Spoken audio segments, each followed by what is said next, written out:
Amen? Kaya kung ikaw po ay walang Bible, you can buy your Bible. Alam mo, napakasaya ko noon when I became a Christian.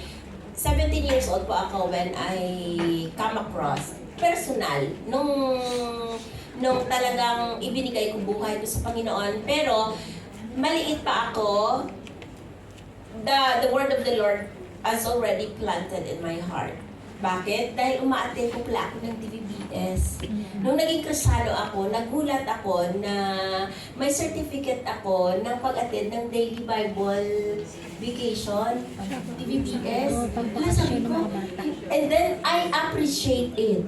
Kasi noon, umaattend na kami ng Daily Bible Vacation study sa reason na gusto mo lang kumain. Bata ka bata ka. Yung Colgate na red, mga grapes, yun lang, ang tanging punteriya mo. Dahil kapi lang ang sa bahay nyo. And then when I became a Christian, I am so happy and I thank the Lord. Maliit pa pala ako. I have already received the very word of the Lord. Kaya, nung naging Kristiyano ako, alam mo ang ginawa ko dahil wala akong Bible. Binibigyan kami sa church ng Gideon. Gideon, tsaka yung pulang. And I buy my Bible. Naalala ko na ang first Bible ko, when we came here, dinala ko siya dito. Oo, sabi ko, dahil I got converted and matagal ng Bible na ito, dinala ko. Pero I buy the new one. Bakit? Kasi talagang hindi na, matagal na eh.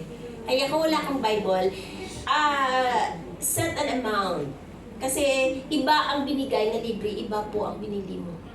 Iba ang ano niyan, ang fulfillment sa puso. Amen?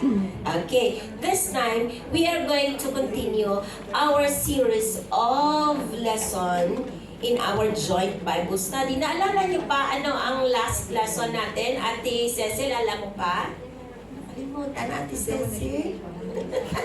Sino ba nakaalala? Kasi parang 2 buwan eh. Fellowship. Remember? Our fellowship. Ano ang pattern ni Lord about our fellowship? Love one another. Amen? If there is something you ought to your brethren, that is to love your brethren. Amen? Huwag kalimutan. If you have the chance to take down notes. This time, overcoming hindrances. Madali po bang maglingkod sa Panginoon? Kung ikaw nasa 20 years of service, thank you because hanggang ngayon andito ka naglilingkod sa Panginoon. Pero ang 20 years na yan, marami pong discouragement dyan. Walang isang Kristiyanong tapat, kahit tapat ka, ate, kahit very, very sincere ka of giving your life to the Lord, along the way, you will encounter challenges and discouragement, not outside the church, but inside the church. Pero hindi mo po kaaway ang ano mo. Hindi mo kaaway. You don't have enemy inside the church. Sometimes, dinadaan tayo ng ating Panginoon sa mga bagay na ito for us to be tested, para ipakita sa'yo your faith before Him. Kasi pwede kang magsabi you are faithful if everything is okay. Pero when test will come, makikita ang obedience mo, ate. Tama? Oo. Okay, overcoming hindrances. Let's start this. Apostle Paul often characterizes the Christian life as a race. Sino ba nung elementary ka, sumali ka sa 100-meter dash na running? Wala dito athlete? Ate Joy. Wow! Takbo ka, te. Siguro bilis mo tumakbo, no? Kasi very slim ka. Oo. Lalo marathon. Ang marathon, grabe, hindi yan 100-meter dash, ang 100-meter dash siguro, ganito lang ako. Pero pag sinabing marathon, kailangan very fit ka. Ang paglilingkod sa Panginoon is a race na kailangan ng disiplina. May nakita ka bang champion na hindi discipline? Kasi tayo, gusto natin maging Pacquiao. No? Ang na-attain ni Pacquiao, kasi pwede din naman na maging boxer ang babae. Di ba? Pero, bago si Pacquiao, nag-enjoy ng lahat ng kanyang result ng kanyang boxer career, grabe ang training niya. Oo, yung dito niya, ano yan, may rod yan na, may rod yan na ito, tinatamaan ito. Para, bakit paghahanda na kapag sinuntok siya, ready ito, hindi ito magulat. Kasi pag suntokin ka, ilagay ka, amateur ka for example, tapos may namatay na Filipino, amateur boxing, ang kanyang kalaban medyo pro, tapos yung mga tama, namatay yun. Grabe, Kaya, ang paglilingkod, it's a race. Hindi siya bukas, faithful ka at a year, and then yung apoy mo will continue na ganoon. No. Talagang there is a time of your walk sa Panginoon na nananamlay ka. Kaya napaka-importante ng fellowship as well. Tingnan natin, basahin natin. Ephesians 1:22-23. Let's start. Know ye not? Amen.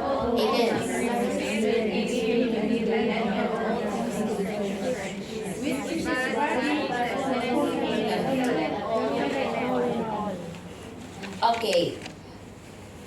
The race that we are running today is set by the Lord. Amen? Always remember, Kristiyano, nasa race po tayo. Hanggat buhay ka, may takbuhin po tayo, ate. Hindi ka pwedeng magpahinga. Please, if you are Christian, don't you ever turn your back from the Lord. Dahil ang pinaka-miserabling tao na nabubuhay sa mundo, hindi po unbeliever. Ang taong turn their back from the Lord. Backslider. Kaya nakakatakot na nangako ka kay Lord, Lord, I am in the race. I will give my life fully to this race. Tapos tatalikod ka. Dahil ang reason mo napapagod ka, sabi ni Lord, is there anything impossible to me? May mga bagay ba na hindi ko kayang ibigay sa iyo kung ikay nananamlay at ikay napapagod, hindi ba kita pwedeng strengthen? Ay walang rason. Okay? We are in this race. That is why, where is it? Ephesians. Okay, he had put all things. Know ye not? Is that the first thing there? Okay? Andito sa though ye not that you run in the race, wala dyan. Ay, sorry. Okay, pero basahin ko muna ito. We are run the race, but one receiveth a prize. When we are running in the race, there is a prize. Sa lupa, maaaring ang iyong reward ay corruptible, ibig sabihin, masisira yan. But remember this, those who run for the Lord until the finish line. Ano ang finish line? Until your last breath. Ang hiram mong hininga sa Diyos hanggang sa pauwiin ka ni Lord. That is the final and the finish line. Baka yung iba dito sa inyo, isipin mo, yay! Wala na sa Hong Kong. Ay, salamat naman. Akala mo paglilingkod, hanggang Hong Kong. Pag umuwi ka sa Pilipinas, kung gaano ka ka-faithful sa Hong Kong, ate, sana ganoon ka din ka-faithful sa Pilipinas. Bakit? Kasi, ay, naku, masabihin mo, I'm okay now, I have house, and everything, magpapahinga na ako. Walang pahinga po, ate. Hanggat buhay ka, kahit may edad ka doon, you can still be used in yung women department. Nakikita niyo si Mami Dolor? Si Mami Dolor posted the other day, she is attending a conference. And I think those, yung mga nakikita kong video, na she's very active still. Kasi si Mami Dolor is a deacon here. She is still running the race. Kaya we should run the race to obtain corruptible, ang ibibigay ni Lord sa atin, incorruptible crown. Ang crown na yan ay ibibigay mo in the feet of the Lord Jesus Christ. Ako, I desire crowns not for me. Bakit? Because I am so grateful, I am so happy, I am bought by the blood of the Lord Jesus Christ. So, gusto ko na pag-uwi ko sa langit, I can also give crowns to my Savior. Sana ganun din po ang desire mo. Do not run na wala kang goal. Run with goal. Run to get crowns for the Lord Jesus Christ. Let's run the race. Another one. Ephesians 1, He had put all things under His feet, gave Him to be the head over all things to the church. Who is this head of the church? No other than the Lord Jesus Christ. In this church, Pastor Raymond is not the head. He is just the under shepherd. Siya po ay lingkod at servant ng ating Panginoon. Kung meron pang being, we are serving first and foremost in this church, not you. Hindi kami pumunta sa Hong Kong because of you. We come here because of the Lord Jesus Christ, and because of the Lord Jesus Christ, He is overseeing the flock of the church. He is the head, which is His body, the fullness of Him that filleth all in all. Hebrews 10:24. Sige, basahin nga natin.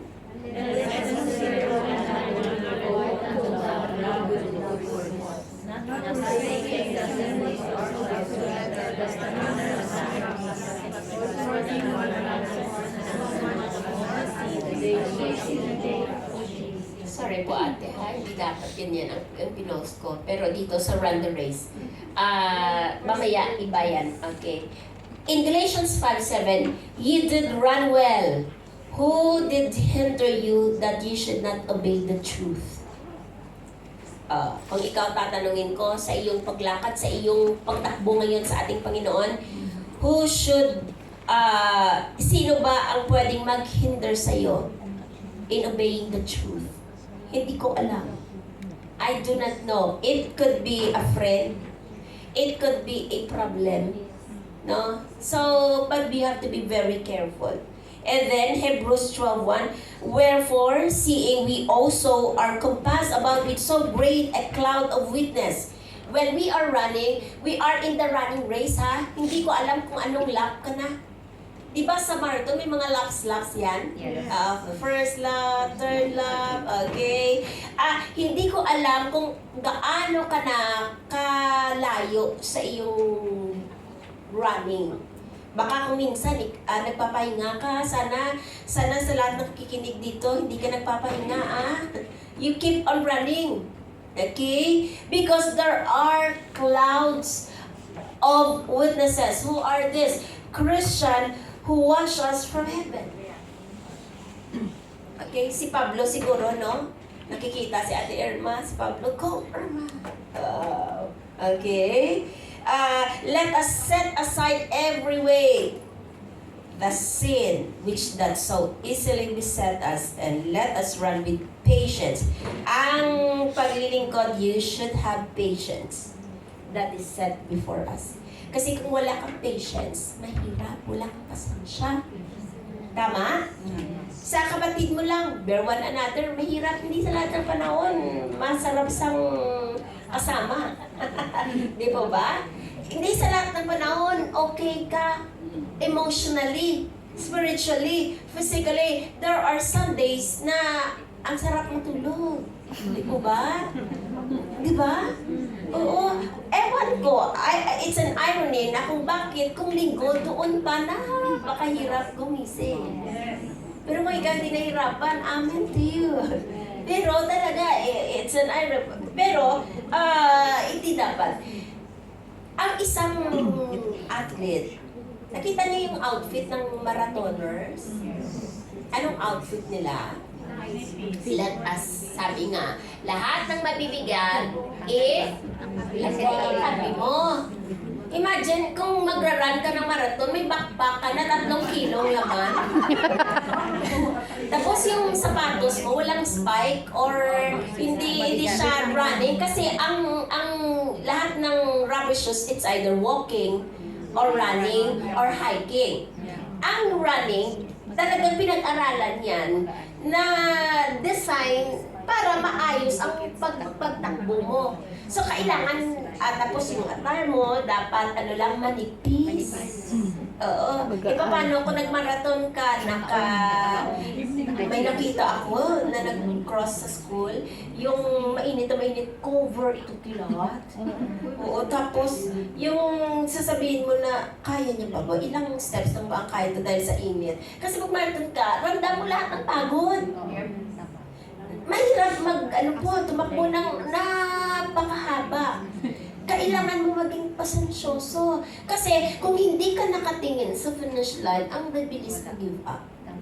Sa paglilingkod, madali lang po mawala sa church if you are not careful.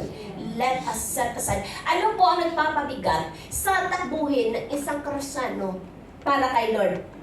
Next slide po, te. Okay, you have there, sin. Kasalanan. Everybody read, sin. Take therefore unto yourself and all the Yes, flock of the greatest hindrance to following Jesus. Meron nga nagsasabi, for now, yes, natanggap ko ang Panginoon, pero parang hindi ko pa kayang maglingkod tuloy-tuloy kay Lord kasi hindi pa ako tama kay Lord. Meron ganoon. No? Kasi alam niya, He is aware of the very state niya sa harap ng ating Panginoon. That is the greatest hindrance. Okay? Next slide. Sin. Ano po ba ang kasalanan, no? Anong dala nito sa buhay mo? Sin? Yes. Oppression, betrayal, deception, bitterness, even death in the world. That is the result of sin. If you are not careful, kung bakit nahihirapan ka, it is because of sin. Might be, I do not know your life. 100%. I do not know your mind. You try to entertain sin in your thoughts. Nahirap. Have you experienced that? You're struggling to fight even your thoughts? Oo, yung you entertain na mali, na alam mo, itong bagay nito is mali, but you keep on entertaining it. You will the one to suffer. Okay? Minsan may mga operasyon, nabibetray ka, it's because of sin. Wala nang ibang reason dyan. Next, sin is destructive thing in your life. If you are living in sin, it will bring you destruction. The Lord promised an abundant life. But if you live in sin, it will bring you destruction. Wala, hindi mo pwedeng iayon, no? Okay lang ang kasalanan. Kapag kasalanan po yan. Sin is what keeps us from eternal life with God. Because saan nagsimula ang kasalanan? In the Garden of Eden. In the Garden of Eden. Tama? When one man sinned into the world, one man sinned, and then sin passed on men. Because of sin, we will experience the second death.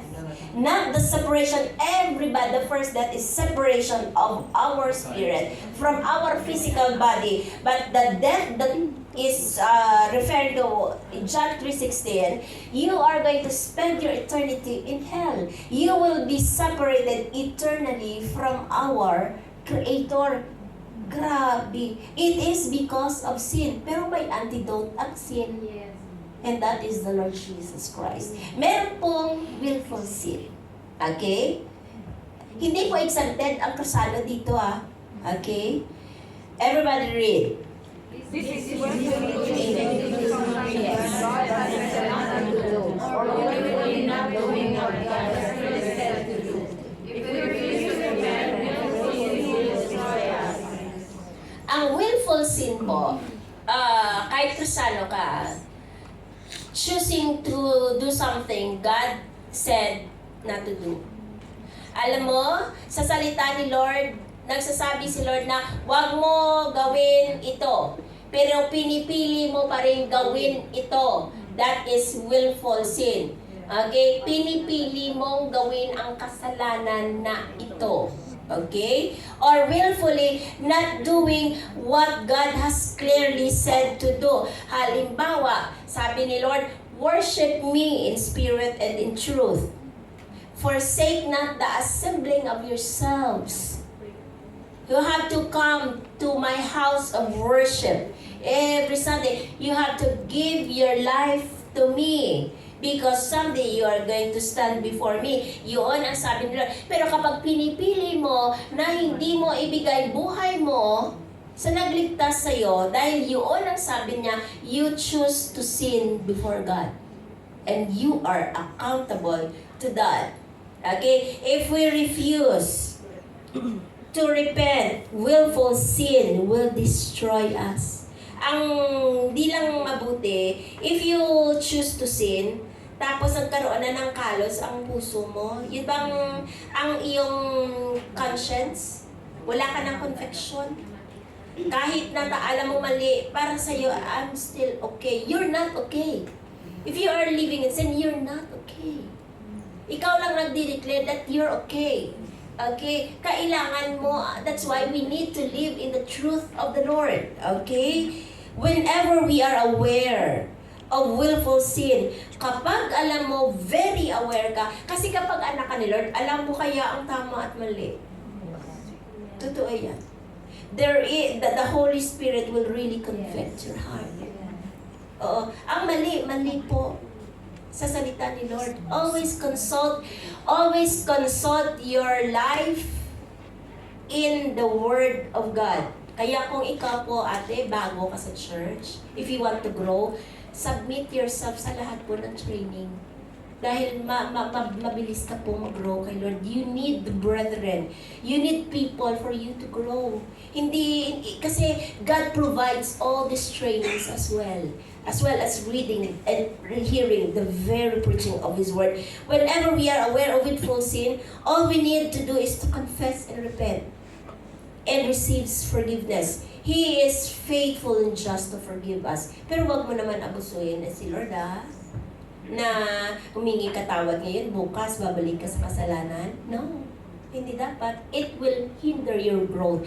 It will hinder your deep relationship sa ating Panginoon. Tingnan natin ang kasalanan in 5:19 to the list of sins resulting from living according to the sinful nature. Tandaan mo, nasa ano tayo? We have a new nature, tama? Pero ate, we still have our sinful nature. We are new in the Lord Jesus Christ, but we still in the sinful nature. Ano ang mga kasalanan na ito? Kung namumuhay ka sa sinful nature mo, number 1, sexual immorality. Ano bang kasalanan na ito? The Bible defines sexual immorality as any sex outside of marriage. Kaya tayong mga nanay, we have to be very careful of our mga kids, Ang teenager ngayon, I've been working sa high school. Grabe, ate. I have student, third year high school sila. Dahil napagod ang mga magulang, may anak na third year high school. Nagsama sila. And then I am so surprised, pagdating nila ng college, naghiwalay din sila. Grabe. Sino masasaktan? Ang mga bata. That is why, mother, hindi lang po allowance ang dapat i-check sa anak mo. You have to check your children. You have to give them the path na gusto ni Lord sa kanila. Okay? Ano pa? Not yet. Hindi makagdad. Okay? Or pwede din itong adultery, sex between person who are not married to each other. Kasi sabihin nila na, ay okay na yan ngayon. No, hindi po. Hindi po okay yan. We are living in the Bible. We are the children of God. The truth will remain truth. Hindi mo pwede yan na, it's because everybody are doing it, it's okay. No. If it is in the very word of the Lord, hindi po pwede. Tama? Antayin mo to get married, of course. It's not easy, pero you have to ask the Lord kapag Kristiyano ka, of course. Fornication. This is sexual immorality. Sex between person before they are married. Kaya nga sa Bible, sabi nga sa Bible, no, kung hindi mo kaya ang self mo, because of that, in this matter, you get married. Ang mga lalaki, instead na magkasala ka sa isip, sa salita, sa gawa, okay, get married para hindi ka magkasala. This is the sin na dapat we have to be aware of as well. Okay? The reason why kay Audrey 25 ko siya bago siya mag-boyfriend. I set the edad niya. Bakit? Because ang teenager mapusok. Pwede mo silang sabihan na ganito, pero hindi nila makontrol ang self nila. That is the reason I am helping as well my daughter to protect her because I want her to obey the Lord. That is not para lang for my own. No, I also want Audrey to walk a clean life before God. That's the reason. Walang ibang rason. Hindi ako, grabe ka naman, may iba nagsabi na napaka-killjoy mo naman. Sabi ko, if for you, it's killjoy. May anak kang babae, pag grade 6 para bigyan mo boyfriend. Oh, ay gusto mo maaga ang anak mo dahil super protected and everything. No, the reason why I said that because our relationship is it requires maturity. Kailangan. Hindi yan para sa akin, I'm just helping Audrey to walk. Kahit ikaw, hindi ka exempted ate, kahit 35, 45 years old ka pa, baka makakita ka ng fan at mga krusanong babae. Mga krusanong babae, hindi po afam ang magbigay sa'yo ng ng pagpapala. Don't you ever insult, baka ang afam na yan magbigay ng malaking problema sa'yo. Alam mo naman ang afam, hindi krusano, tuloy pa rin. Meron tayong kapatid. It grieves my heart. It pained my heart. Bakit? Ate, siya po ay when young people, napaka-active sa church. Nung naging young professional, napaka-active sa church. Pero nung dumating ang AFAM, si Lord nasa aside. Finalaw niya ang kanyang pag-ibig kahit alam niya na hindi kilala, hindi Kristiyano, ang sabi niya, magbabago yan. Diba? Although may mga na-convert naman na pinag-pray, pero napaka-risky. What happened? Yes, African-American. Nadala ko siya sa Amerika. Nung andito siya, dahil na-trap siya sa COVID, ang lalaki is, divorce sa Amerika. Bakit matagal ang process nila? Dahil divorce na nga sila, pero hindi pa nalabas ng korte ang final. Pero na-process na, pumasok ang marriage nila, null pa din ang marriage nila, null and void. At ang hirap pa i-process, so it took that time, tumagal ang African-American. Ang parents niya, hindi ko alam kung anong nakikita, no? Meron ba tayong mga nararamdaman o sabi nila na instinct na ayaw ng father and kapatid, pero dahil ginusto na ng anak, wala nang magawa ang nanay, wala nang mga kapatid. So, they waited in the Philippines for so long, and grabe yung prayer. So, umaattend kaya ng church sa amin nun. Very good naman ang kalimutan ko pangalan niya. And then, dumating sa point na sabi ng kapatid natin sa Panginoon, yes, God answered my prayer. Makakapunta ako ng Amerika. Totoo naman, nakapunta siya ng Amerika. 1 year after, nung nasa Amerika na siya, nung first niya, may mga videos pa, may mga short videos pa. She is so happy, so fulfilled because of what God had done in her life. Pero ate, sad to say, after a year, she was killed by her husband. And what happened? Nagpakamatay din ang husband. Grabe, what a saddest life. Nasayang po ang buhay niya. na sana kung nakinig siya sa salita ni Lord, there are sins na ayaw ni Lord. O see? So, kaya kung ikaw, nanay, may anak kang babae, tingnan mo po ang anak mo. Tulungan mong maging, sasabihin mo na if this is the standard and this is the will of God, you have to be very careful. Kahit lalaki, anak mo, sabihin mo na walang mawawala sa anak kong lalaki.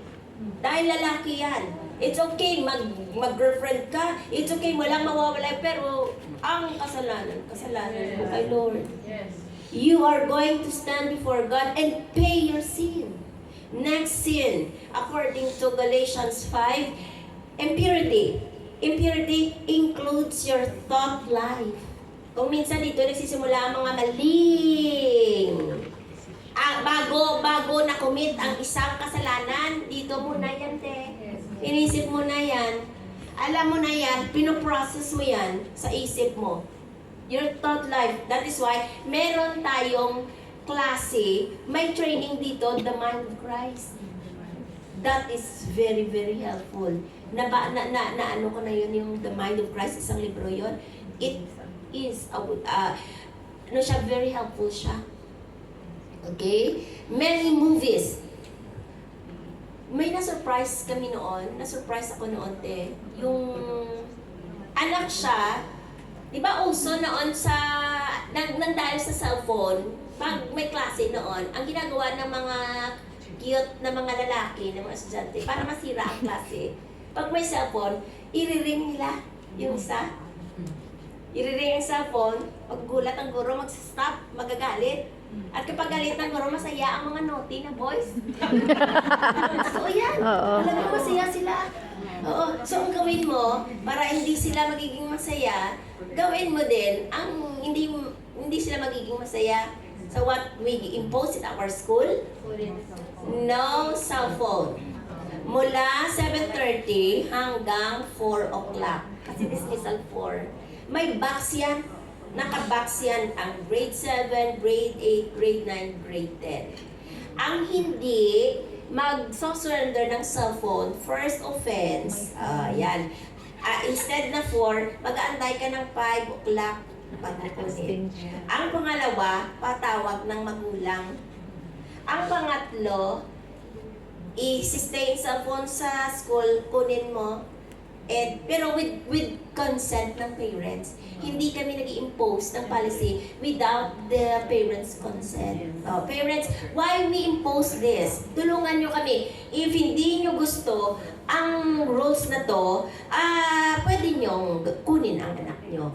Di what about kung may emergency? Nanay, meron po tayong number ng guidance, may number po ng ang tawag dito, yung advisor, matawagan directly. If ever, ang lahat ng guro kunin mo, if ina-flash yan, meron akong estudyante noon, tinago niya.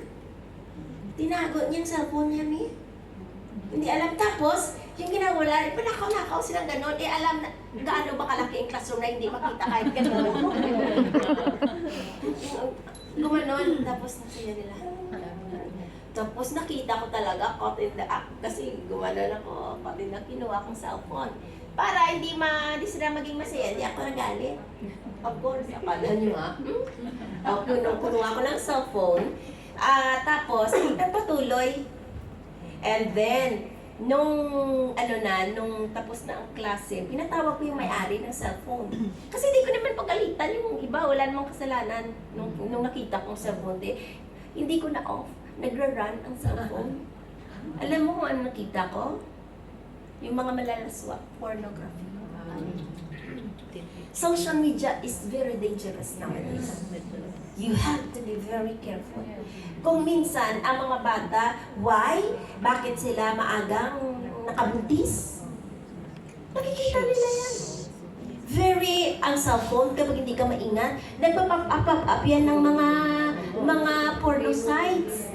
Mas marami pa alam ang mga teenagers kaya sa atin. Alam nila yan. Grabe. That is why we have also to guard our children. Kahit matanda ka, pwede kang makakumit ng kasalanan na ito. Movies, television, books, magazines, website, they can lead to lust and impurity. That's why we must guard our minds. Pornography in any form cannot be a part of our life if we are going to run without hindrances. Mabigat po ito. If you are serving the Lord at may kasalanan ka, hindi po masaya. Yung parang may humahatak sa iyo, te. You can sit there. You can smile. You can pretend. You are fulfilled Christian, but deep within you, hindi ganun ka-fulfilling, hindi ganun kagaan ang lakad. If there is sin in you and in me, debauchery. Ano po ba ang kasalanan na debauchery? Extreme indulgence in one's appetite, especially for sensual pleasure. These sins are more and more accepted in our culture but are less dark by being acceptable. Sexual sin is addictive, brings guilt and shame, and ruins relationship. God wants to set us free. Mabigat kaya ang isang buhay na you're living in guilt? Have you experienced guilt? Diba, nakuha ka ng papel ng kaklase mo noon, guilty ka, diba?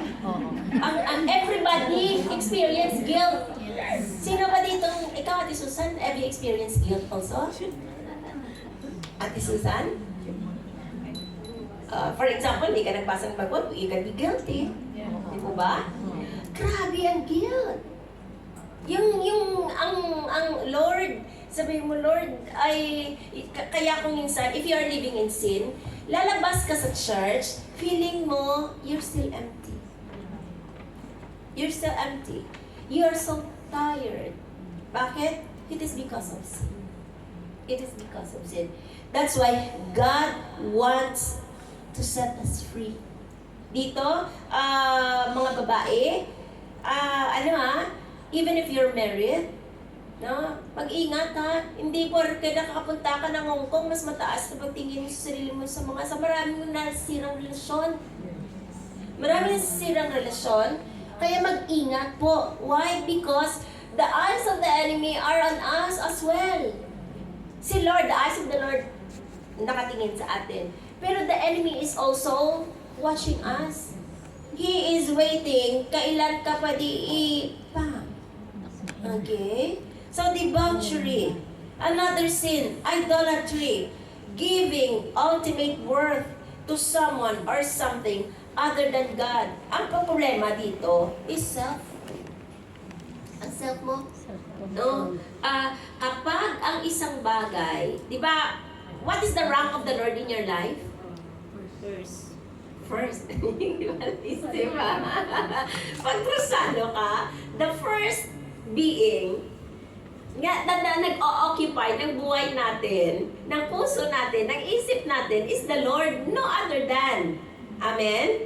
Kasi bago na tayo sa Panginoon eh. We are a new creature. All things are become new. Okay? All things are passed away. Okay? Ang bagong Angie, ang redeemed na Angie, ang number one sa kanyang buhay, si Lord.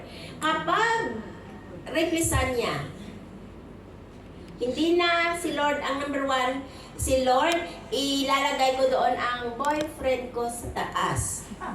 Bahala, hindi ako hindi ako right kay Lord, basta adjaan ka sa idolatry. No? Serve ko po ang pinaglilingkuran mo. At mananagot ka kay Lord. Hindi yan pwede. Okay? So here, saan na ba ako? Pride also and stubbornness are form of idolatry. Orienting life around self instead of God. Itong pride na to, ma-okay to kapag sabon. Mabula to. Ayoko ng surf. Kung hindi ka taga-Pilipinas, hindi mo surf. Ang pride na to, mabula. Maganda to sa sabon. Pero, sa paglakad kay Lord, ang pride is very destructive. Bakit? Kapag ang pride, sabihan ka lang konti. O correct ka?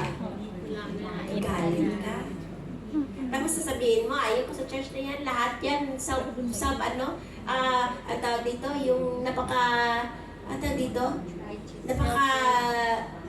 self-righteous.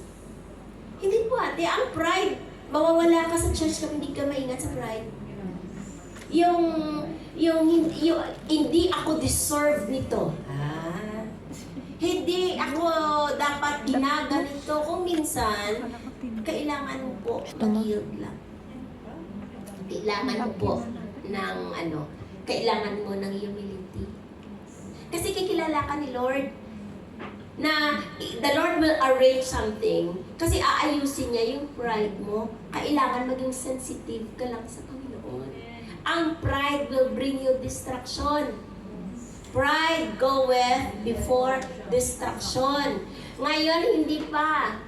Ang ay na to, mahirap ito. Kaya, and do not be stubborn. Kapag kina-counsel ka, you have to listen. Tingnan mo, i-weigh mo, ano ba ang sinasabi na counsel sa akin. Ang binibigay ba nilang counsel sa akin is that I may be right before God, then you have to clear. Kapag ito ang counsel or sinasabihan ka ng counsel para iayos para kay Lord, tapos mag-yield ka. Huwag ang self. Mahirap ang self. Mahirap ang taong stubborn. Oo. Isa sa kapaguro ka, may mga bata na talagang magpapasaya sa guro. Mabura ko konti lang yan. Pero kapag ang estudyante stubborn, ay, ang hirap ate. Talaga naman. Matigas ng ulo. Yung gano'n. Hindi nakikinig. Yung parang alam niya na, excuse me, what we are giving you, the instruction o kung ano man sinasabi sa'yo, that is for your own good. Ate, kapag the word of the Lord is preached, nasasaktan ka, in that area, Lord, ay natamaan po ako, Panginoon. May dapat ka ba, Lord, itama sa akin? Mag-ano ka? Because God give grace to the humble. And those who are proud, He will resist. Hanggang sa maging maayos ka, aayusin ka ni Lord. Kaya, wag mo na antay na matagal pa. Lord, if this day is the day of my correction, dahil ayokong maging hinder ito sa paglilingkod ko sa iyo, Panginoon, itama mo ako. Amen? Idolatry, witchcraft. Any involvement in the occult. Sino pa ba dito pag umuwi na, may narinig ako na leader dito, pero wala na siya dito. Alam mo na, niniwala pa din sila sa mga albularyo. Dahil daw gumaling naman, dahil nagpa-doktor daw hindi gumaling, pero sabi na, what a sad statement. At hindi ako naniniwala sa mga albularyo dahil ako once naging assistant ng albularyo akong tsaki. Nung nagkasakit siya, sabi niya, dali niyo ako sa hospital. Totoo yan. Ako po ang taga-prepare ng baga. Anong baga sa Tagalog? Uling. Tapos may upuan yan, te. Tapos may incense yan. Alam mo ang pangalan ng kanyang doktor? Si Tuto Bernard. Ginagawa na namin joke ng kaibigan ko yan. Chang, may problema ka? Punta tayo kay Bernard. si Bernard, sabi namin, Chang Juna, tayo ngayon, 47. Si Tuto Bernard, ilang taon na kaya? Hindi ako naniniwala sa albularya. Sa mga witchcraft na to, dahil ako mismo, assistant. Gusto na tsahin ko, ako sana tagapagmana. Nung naging, alam mo, nung naging cross, di ba ang state, si Manay Rina is also? Oo. Wala, bakit gano'n, no? Tapos gusto niya din yung mag-madri. Alam niyo, kapag ang anak niyo gusto mag-madri at baka maging pastor siya. One year po akong hindi kinubo ng tsahin ko. Na-hurt siya nung naging Kristiyano ako. Pero ginagawa ko, punta pa din ako sa kanya, dalan ko siya pagkain. Okay lang din, wala problema. Kasi sabi naman ng mga kasama ko sa church, may mga haharapin ka ng mga challenges along your way. At isa yan.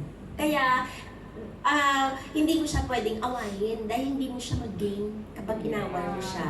Okay? Kaya patuloy lang hanggang sa every birthday niya, pumupunta ako, dadala ko ng cake sa kanya. Tapos, noon, nag-offer siya Nag-offer siya, close lahat ng ilaw. Ang pag-offer nila, gabi. Dapat wala buwan. As in, madilim. Papatayin lahat ng ilaw, bubuksan lahat ng bintana, tapos mag-i-incense na yan, tapos may mga sinasabi sa lahat ng kaibigan naming tamawo, yung mga, ano pa, tamawo, yung, Duwende. kama-kama. Tinatawag niya na pumasok na daw. Tapos yung mga pinsan ko sabihin, hala, andyan sila, nakasuot sila. Tapos ako naman, kahit unbeliever ba ako na, sabi ko, saan?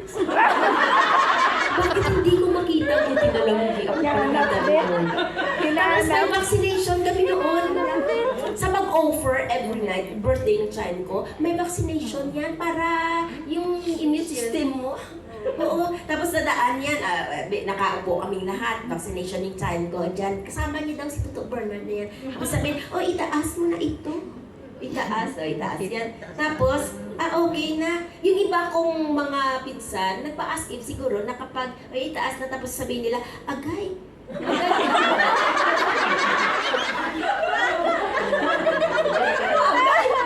Kita nila, nakagown daw. Grabe. Tapos ang mga tao yun, mga wala daw ano dito, Walang hiwa. yung Walang hiwa. division dito, yung walang hiwa. Saan sila? Alam mo, ino-offer namin, manok na itim. Kapag babae ang manok, itim. Lalaki pula.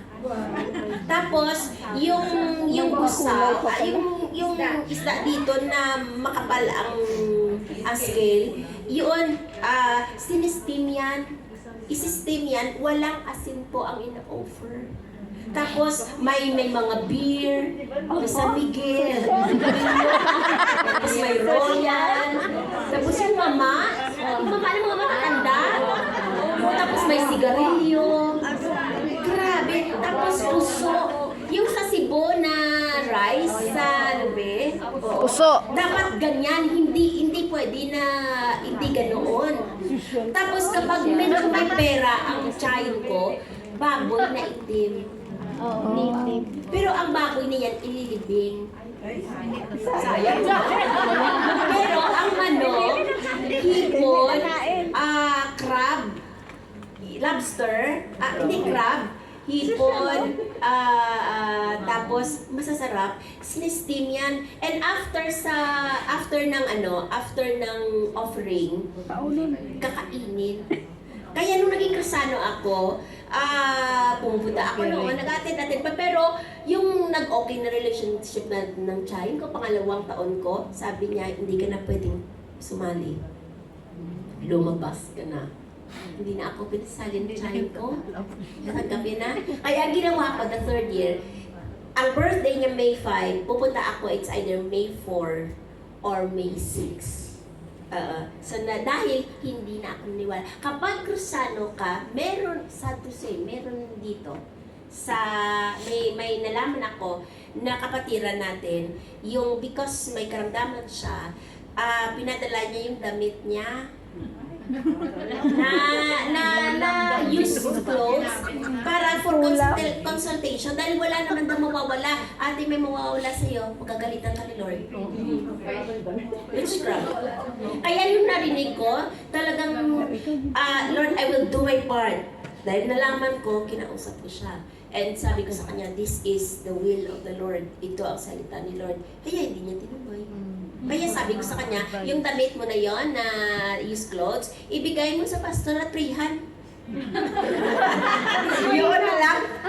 Okay? Witchcraft. Baka sa inyo ha, you have the tendency na pagbalik nyo, walang mawawala, meron po.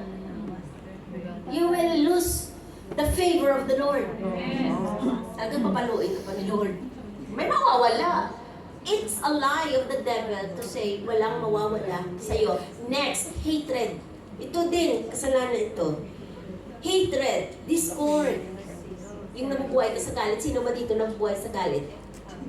Alam mo, ang asawa ko, number 1. Diba? Galit ako sa asawa ko. Grabe. Pinagpipray ko nga na sana punta sa impyerno. Para man lang ano ako. Para man lang makaganti ako. Lord. Okay. Ate, let go of your hatred. Hindi po magiging mabuti sa iyo ang hatred. Discord. Don't you ever think na you will cause the division in the church. This church is bought by the blood of Jesus Christ. It is only the Lord. Si Lord po, wag ikaw. Pastor was also asked of some members, kasi si Pastor Boy minsan pumunta na Amerika. Kapag assistant pastor ka, minsan that is the danger as well. Ang tawag ito, yung loyalty and love, walang problema to love the second man, to love the assistant, of course. Pero ang masama lang doon, you bring these people that love you to discord. Pastor was asked by mayaman din na member the church Takulinga to start a work and they will go with him. Sabi ni Pastor, no. I love my pastor. I am loyal to my pastor. Imagine, 19 years kami te. Ang dream namin, Pasi. Ang Pasi, at tagal na, hindi pala Pasi ang binigay na gawain. Tinawag pala kami sa Hong Kong. Grabe, 20 years. Discord is not good. Let us be united for the Lord. Amen? Amen. Discord, ano pa? Jealousy. Pangit kung jealous ka ng tao, no?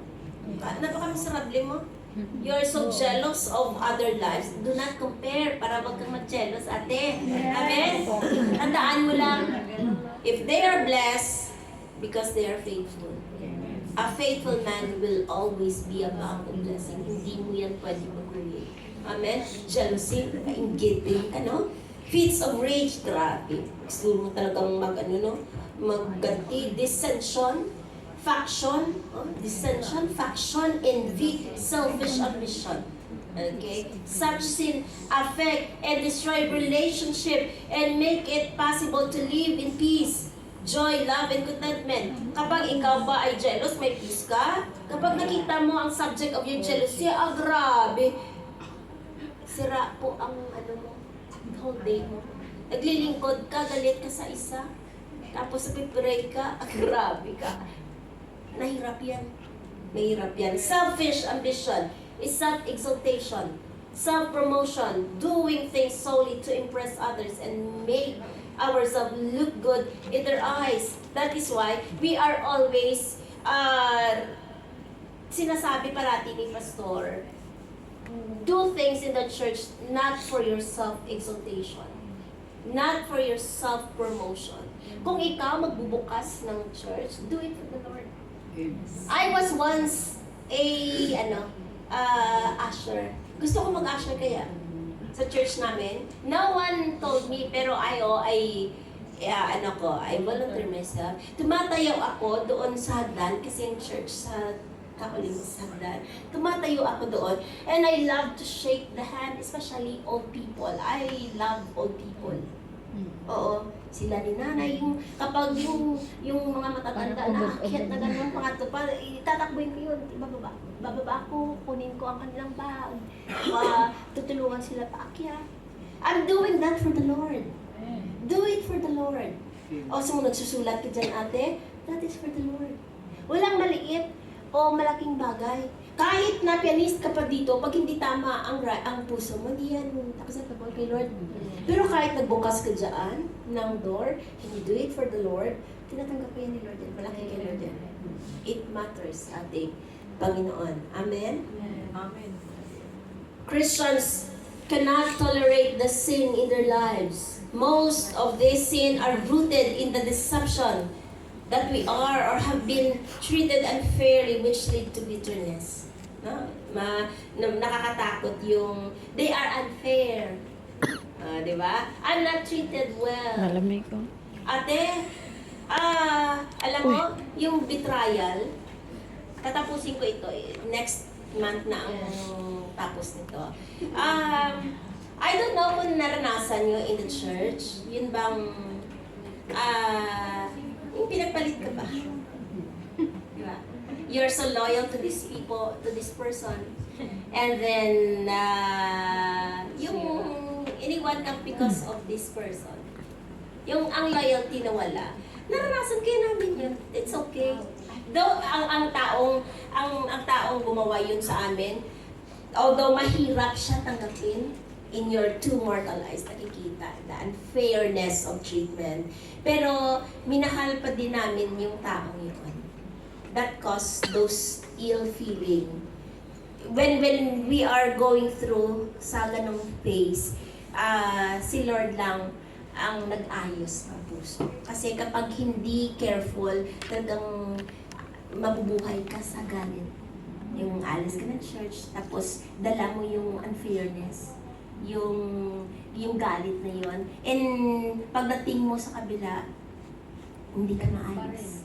Ganun pa din. It will haunt you. Kaya naranasan din namin yan, ate. Pero, nagtatak sa isip namin na